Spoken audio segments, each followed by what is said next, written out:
Hello, everyone. Welcome back to Simple English Talks. I'm so happy you're joining us today. Wherever you are in the world right now, we're really glad you're here. Hey, great to have you all with us again. I was just telling Sarah before we started recording, I cannot believe how many of you are watching and learning with us every week. It honestly makes my day. It really does. And I was actually on a bus yesterday listening to some English podcasts, just trying to catch every single word, and I thought, wow, this is exactly what our listeners do every day. It's not easy. It's really not easy. And that's exactly why today's topic is so important. Today we're talking about how to improve your English listening, specifically listening to real native-level conversation. Yes. And by the end of this episode, you're going to understand why native English is sometimes so hard to follow, and you'll have real, practical strategies to help you catch more of what people are saying. We're also going to show you some of the most common things native speakers do when they talk, the shortcuts, the sounds, the rhythms, so you can start recognizing them immediately. Now here's a question for you before we begin. Write your answer in the comments below. When you listen to native English speakers, what is the hardest thing for you to understand? Is it the speed, the accent, the vocabulary? Tell us, because we really want to know. Yes, please comment. We read every single one. And if you're new here, make sure you like this video and subscribe to Simple English Talks. We put out new episodes every week to help you grow. We really do, and we're so happy you found us. Okay, let's get into today's lesson. Let's do it, because this one is going to change the way you hear English forever. Okay, so let's start with the big question. Why is it so hard to understand native English speakers? You study grammar, you know vocabulary, but when real people talk, boom, you can't follow anything. Does that sound familiar? Oh, that sounds very familiar. I remember talking to a colleague from the United States for the first time, and even though I knew my grammar well, I kept thinking, wait, what did she just say? Exactly. And the reason is this. Written English and spoken English are completely different. In written English, every word is clear and separate, but in spoken English, words connect, sounds disappear, and rhythms change. The basic formula is English words plus natural speed equals words that blend together. Right. So, for example, listen to these two versions of the same sentence. Version 1, slow and clear. Do you want to eat? Version 2, how a native speaker really says it. Do you want to eat? It's almost a different sentence. And that's called connected speech. It's when native speakers link words together to speak faster and more naturally. It's not lazy, it's just how the language works in real life. Let me give you a few more examples. Going to becomes gonna. Want to becomes wanna. Have to becomes hafta. Did you becomes didya. These aren't mistakes, they're patterns. Exactly. So here's the great news. Once you know these patterns, your ears start to find them automatically. It's like learning a code. And the more you hear it, the more your brain starts to recognize it. And here's a question for you. Pause the video right now and say this out loud. I'm gonna grab something to eat. Do you want to come? Did it feel strange? That's normal. Say it a few times and it'll start to feel natural. Another big reason listening is hard is stress and rhythm. In English, we stress certain words in a sentence, usually the most important ones. The other words get said quickly and quietly, so if you're trying to catch every word equally, you'll miss the rhythm completely. For example, I told him to call me back. The stressed words, told, call back, those carry the meaning. The little words like him and to and me are said fast and soft. Native speakers almost swallow them. So your job as a listener is to tune into the stressed words first. That's where the meaning lives. The small words will start to fill in naturally as your ear adjusts. That's such a helpful tip. So let's quickly review what we just covered. First, connected speech changes how words sound. Second, patterns like gonna and wanna are normal and predictable. Third, focus on stressed words to catch meaning. You've got this. Now let's build on what we just learned. Connected speech is one part of the puzzle, but native speakers also use a lot of reductions and contractions that you might not find in your textbook. Oh, this is one of my favorite things to teach. Because when learners discover these patterns, it's like, oh, so that's what they were saying. Exactly. So a reduction is when a word loses a sound or a syllable in fast speech. For example, him often becomes just im, her becomes them becomes em. In a real conversation, you might hear, tell him I called instead of tell him I called. And it goes further than that. I don't know often becomes I don't know. I've got to go becomes I gotta go. Let me becomes lemme. Give me becomes gimme. These are everywhere in everyday English. Now, here's a real-life situation. Imagine you're watching an American TV show and a character says, let me just grab my stuff and we'll get out of here, okay? If you didn't know these reductions, that sentence would sound completely strange. But now, you can hear every piece of it. Let's compare formal and informal usage here, because this is important. In formal settings, like a job interview, a presentation, or an official meeting, people speak more clearly and slowly. You'd say, I'm going to prepare the report. But with a friend or colleague you know well, that becomes, I'm going to prep the report. So when you're watching movies, YouTube videos, or TV shows, that's informal English.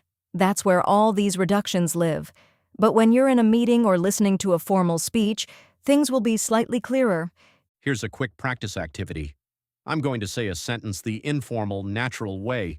You try to write what I said in the comments. Ready? What do you think we should have to do about it? What did I say? The answer is, what do you think we should have to do about it? Did you catch it? Write your answer below. Seriously, this is great practice. Now, 3 tips for getting better at hearing these reductions. First, watch content with subtitles in English, not your native language. This trains your eye and ear at the same time. Second, pause and repeat. When you don't understand something, go back and listen again right away. Third, shadow native speakers. Listen and repeat at the same time, copying the rhythm and sound exactly. Shadowing is honestly one of the most powerful tools for improving listening. When you copy the way a native speaker sounds, you start to understand their rhythm from the inside out. So well said. And remember, write your own example in the comments using one of today's reductions. Try it. I'm gonna and finish the sentence with something about your day. All right, we've covered connected speech and reductions. Now let's talk about the most important part. How do you actually train your ear to get better over time? Because knowing the rules and hearing them in real life are two different things. This is where so many learners get stuck. They study a lot, but they don't know how to practice listening in a way that actually works. So let's break it down with some really practical, everyday strategies. The first and most important strategy is to listen actively, not passively. Passive listening is having English TV on in the background while you do other things. Active listening means you sit down, focus, and really try to understand every word and phrase. Think of it like exercise. Passive listening is like taking a slow walk. Active listening is like going to the gym. Both are nice, but only one actually builds your muscle. A great active listening technique is called dictation practice. You choose a short clip, maybe 30 seconds to 1 minute of real spoken English, and you write down every word you hear. Then you check it against the transcript. Yes, and when you get something wrong, that's gold. That's the exact moment to ask, why did I hear that? Was it a reduction? Was it connected speech? Was it a word I didn't know? You learn so much from your mistakes. Here's a real-life practice situation. Pick one YouTube video, maybe a vlog, a talk show, anything with real conversations. Watch the first minute without subtitles. Write down the key ideas you understood, then watch again with English subtitles. How much did you catch? And be honest with yourself. If you only caught 50%, that's okay. That's your starting point. The goal is to keep pushing that number up week by week. Now for politeness and naturalness in your listening practice, here's a tip. Don't just focus on what people say. Focus on how they say it. Notice the tone. Is the speaker happy? Sarcastic? Worried? This helps you understand the full meaning of what you hear. Tone is huge in English. The same words can mean completely different things depending on how they're said.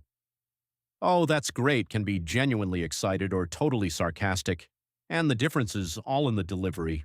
Okay, let's do a quick mini practice together. I'll say something with a certain tone, and you decide how I feel. Ready?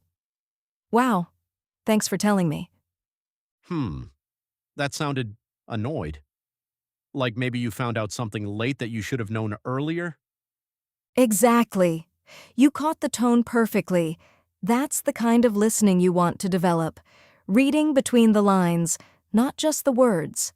Try saying a sentence out loud right now in two different tones, happy and sarcastic.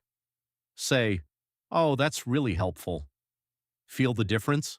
Tone changes everything in spoken English. Okay, let's talk about common mistakes. And honestly, we've both made all of these, so there's no judgment here at all. None whatsoever. These are the kind of mistakes that happen to everyone, and the moment you recognize them, your listening gets so much better. Mistake number 1, translating word by word in your head. So many learners try to translate every single word while they're listening. But here's the problem. By the time you've translated the first sentence, the speaker is already 3 sentences ahead. You've lost the thread completely. The fix for this is to listen for meaning, not for individual words. Ask yourself, what is this person trying to communicate? What's the main idea? Let some words go and hold on to the message. Mistake number 2, stopping when you don't understand one word. You hear one word you don't know, you panic, and your brain completely freezes. But in a real conversation, or a movie, or a podcast, the meaning keeps going even if you miss one word. The correct approach is to keep listening. Usually, the context around an unknown word will tell you what it means, and if it doesn't, that's okay. You don't need to understand 100% of everything to understand the conversation. Mistake number 3, only practicing with slow, simplified English. A lot of learners feel comfortable with clear, slow English, and that's fine for beginners. But if you never push yourself to listen to real, natural speed English, you'll never get comfortable with it. It's like only ever swimming in shallow water. You need to go to the deep end sometimes. Yes, it's harder, but that's exactly where you grow. And mistake number 4, thinking you need a perfect accent to understand accents. A lot of learners worry, I can't understand American accents, or British English is too different for me. But honestly, the more you listen to all kinds of accents, the more flexible your ear becomes. Exposure is the key. Watch British shows, watch American shows, listen to Australian podcasts. Your ear will adjust, I promise. It just takes time and repeated listening. And please, don't be hard on yourself when you don't understand something. Every English learner in the world has moments where they think, what did they just say? Even advanced learners. It's completely normal. The fact that you're here, learning and practicing means you're already doing the right thing. Keep going. Your ears are getting better every single day. All right, let's do some fun practice together. This is a choose the correct understanding activity. I'll give you 2 possible meanings of what a native speaker said, and you choose which one is correct. Leave your answers in the comments. Love this exercise. Let's go. Situation 1. You hear, I'm gonna have to take a rain check on that. Does this mean A, I need to check the weather before we meet, or B, I can't make it, but I'd like to do it another time? The answer is B. Take a rain check is an idiom meaning you can't attend something now, but you'd like to reschedule. Nothing to do with actual rain. Situation 2. You hear, he totally zoned out in the meeting. Does this mean A, he left the meeting early, or B, he stopped paying attention and was in his own world? B is correct. Zoning out means your mind wanders and you stop focusing. We've all done it in long meetings. No shame. Situation 3. You hear, she was on the fence about taking the job. Does this mean A, she was sitting outside, or B, she couldn't decide whether to accept the job? B, of course. On the fence means you're unsure, you can't make a decision. You're neither here nor there, right in the middle. Now try saying each idiom out loud. I'm gonna have to take a rain check. I totally zoned out. I'm on the fence about it. These are phrases you'll hear constantly in native conversation. And here's a challenge for you. Write your own sentence in the comments using one of these three phrases. Use it in a real situation from your own life. That's how you make it stick. Remember, the goal isn't to be perfect. The goal is to understand real English and feel confident when you're listening. You don't need every single word to understand what's happening. Exactly. Real conversation is messy and fast and full of shortcuts, and that's what makes it beautiful. The more you listen, the more natural it feels. Just keep practicing. Wow, we covered so much in today's episode. I'm honestly so excited about everything we talked about because this is the stuff that really makes a difference in how you hear English. It really is. So let's do a quick recap of the three big things we covered today. Number one, connected speech, how words blend together in natural conversation, things like gonna, wanna, hafta, and lemme. Number two, reductions and shortcuts, the sounds that disappear in fast speech and why you shouldn't be surprised by them. Number three, real listening strategies, active listening, dictation practice, shadowing, and paying attention to tone. If you can take just one of these strategies and use it this week, even for 10 minutes a day, you will notice a difference. Your ears are trainable. Your brain is adaptable. You can do this. Here's a reflective question for you. Think about the last time you watched or listened to something in English. What was the hardest part? Now, after today's lesson, do you have a better idea of why it was hard? Write your thoughts in the comments below. And don't forget, if you enjoyed this episode, please give it a like, share it with a friend who's learning English, and of course, subscribe to Simple English Talks so you never miss a new lesson. We have so many great topics coming up. You really are doing something amazing by learning a language. It takes patience, courage, and a lot of listening. We're so proud of every single one of you for showing up today and putting in the work. We truly mean that. This community, all of you listening right now, you make Simple English Talks the best part of our week.